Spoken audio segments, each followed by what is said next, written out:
So I was asked to make a trench style pea coat similar to this Fashion Nova Manhattan coat with the large lapels. And today is the day I'm going to start working on this coat. I found these coats on Pinterest that really sold me on loving this style of coat.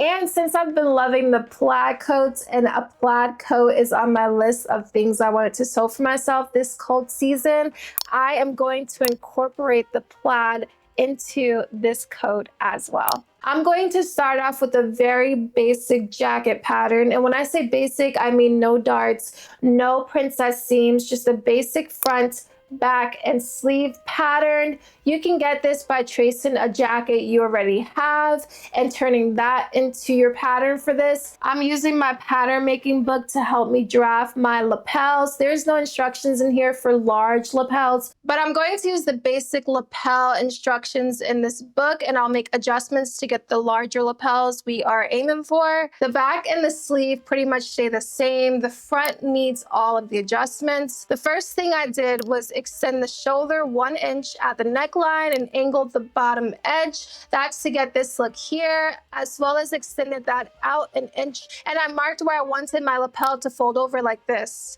I drew a diagonal line connecting a new shoulder point to this point here. I mirrored the neckline here, and that was so I could draw in this 1 3/4 inch line like this. I extended that line by another 1.5 inches and then drew in the lapel in the shape I wanted it to be. Once I was happy with this shape, I mirrored it along that diagonal line like this. I also decided to angle this line here so that when the coat is closed and tied in the front, it's going to have the same look as the Fashion Nova coat. Once I erased all the lines I didn't need, this is what I was left with. For the collar, I noticed that on the coats in my inspo board, the collar is incorporated into the front pattern piece, and I really like that, so we are going to do the same thing. By measuring the back pattern's neckline and taking half of that measurement plus 1/8 inch and extending the neckline with that measurement. I added a line to the end of this that was 1/2 inch long, and then found the midpoint from the shoulder to this 1/2 inch line, curve a line from that 1/2 inch line to the midpoint line. Then I extended that 1/2 inch line so it was a total length of 2 3/4 inches and drew in a curved line from that end to the center point of my neckline. I also curved out the top of my lapel. Once I get rid of all of these lines I didn't need, I was left with this here. I'm going to cut 2 of each of these out, making sure to add my seam allowance to all of the perimeters. And here are the adjustments I made to my pattern for the lining. This is the fabric I'm going to be using for this project. I got this from Joann's right before they shut down, and I have just enough to get my pattern pieces cut from, no extra, so we have to be very careful not to make any mistakes. But this is like the perfect fabric. It's so cute, it's soft, it's cozy, it's like perfect. So let's go and cut our pattern pieces from here. Okay, so I went and I cut out all the pieces I need from my outer fabric. I did not cut out everything because I completely forgot that I need a lining fabric for the lining of this coat. So we will not be sewing this entire coat today, but we can sew the outer shell at least. I'm going to start by sewing the 2 backs together. So I'm going to take this back piece here and the other one, and I'm going to sew them together right sides facing like this. I'm just making sure I line up the pattern and pinning it in place first before sewing this together. Okay, let's see how it's looking. I think I gotta take it apart and do it one more time. This is one of the downsides of sewing with patterns, trying to make sure everything lines up nicely. Let's try this again with more pins this time. Looks perfectly lined up. So let's see. That is pretty lined up. So more sewing pins and not taking out your sewing pins until your needle's right in front of it is the solution. I'm going to take the seam allowance and I'm going to push it all to one side, and I'm going to top stitch that in place. So here is one half of my front. I'm going to sew it to the other half of the front here along the back collar piece.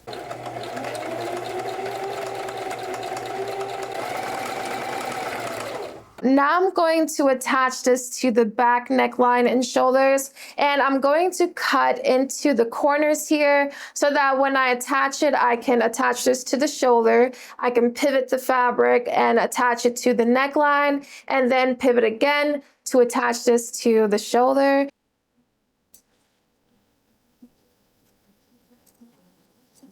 So let's go and pin this to the back, shoulders, and neckline. Here is my back piece.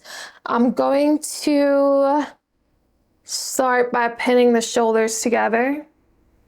I have my one shoulder pinned together, and right where I clipped into the corner, I'm going to pivot the fabric to go along the neckline now. And I'm going to make sure that these middle seams line up. That's half of it pinned on, and I'm going to pin on the other half.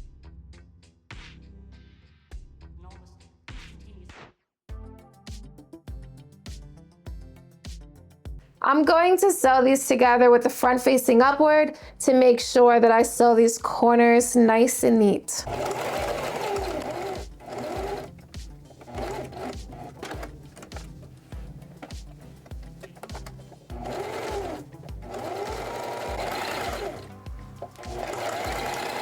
Here is how we are looking. The corners are neat. So I'm going to take the seam allowance and I'm going to press it toward the front, and I'm going to top stitch it in place.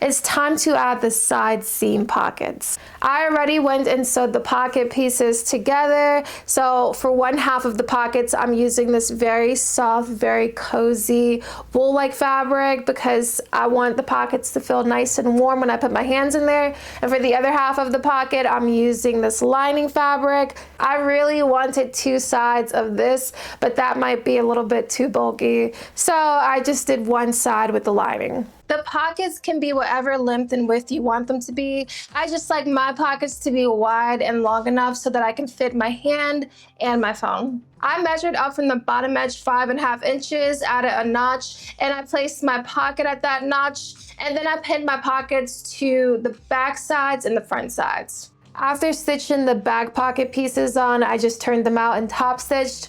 And for the front, I'm going to fold it to the inside and stitch it down in place, leaving 1 inch not stitched down at either side of the pocket piece. And the reason why we left 1 inch at the top and 1 inch at the bottom not top stitched is so that we could turn this out and sew the front to the back. Then I top stitched along the side above and below my pocket, adding a back stitch at the top and bottom of my pocket opening.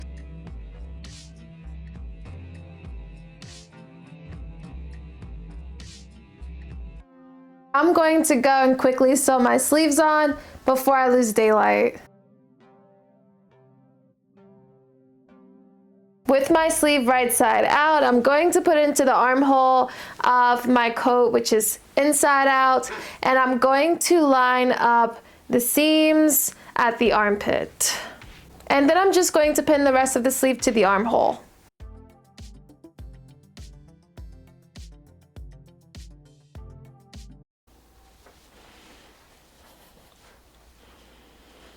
Last time I worked on this, we went and we added these sleeves, and today we are going to be adding the lining.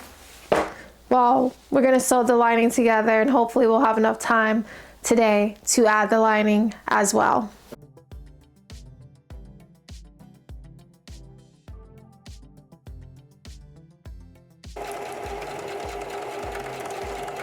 Now we go and press with low heat.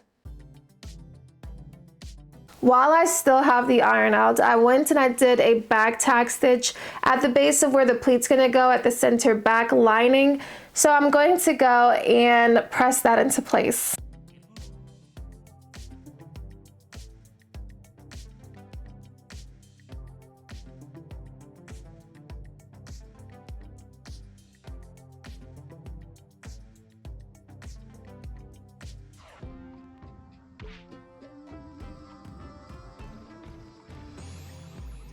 And now the rest of the lining gets sewn together the same exact way the coat was sewn together, minus the side seam pockets. Here's the lining all sewn together.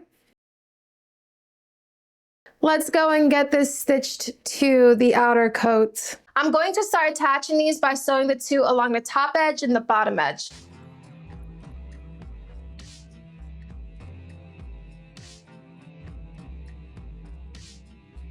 We are getting closer and closer to a finished coat. The next step to attach these two is to attach the lining sleeve to the outer sleeve. To do this, normally with the coat turned right side out, I'd pull the sleeves out of an open side and sew the end of each together like this, but I did that and I realized I cut my sleeves too short, so I added a 1-inch extension to the lining sleeve using the outer fabric, which gave me a better length sleeve. So I added the extension to the lining and then sewed the lining sleeve to the outer sleeve the way I would normally. And now I'm going to sew the sides closed. So I'm going to sew the side not shown here completely closed, but this side I'm going to leave a gap to turn everything right side out. Clip the corners. And now we turn everything right side out through this little hole we left on the side. I'm going to press all of this with a low heat and then everything gets top stitched.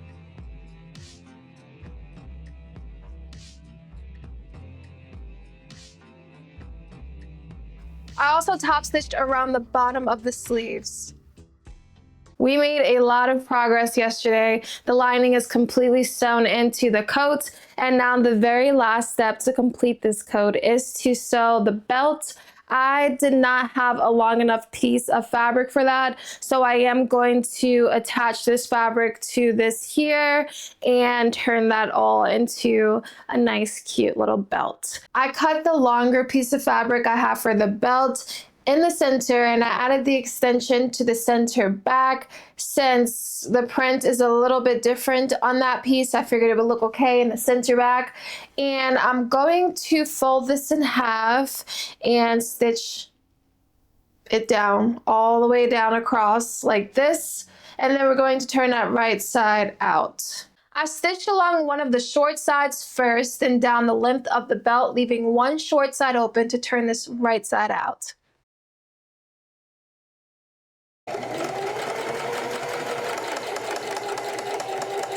Here is my belt all top stitched. I said that this was going to be the last step, but I actually do want belt loops on my coat. So I'm going to go and add 2 of those to either side, and that will be the final and last step of this coat project.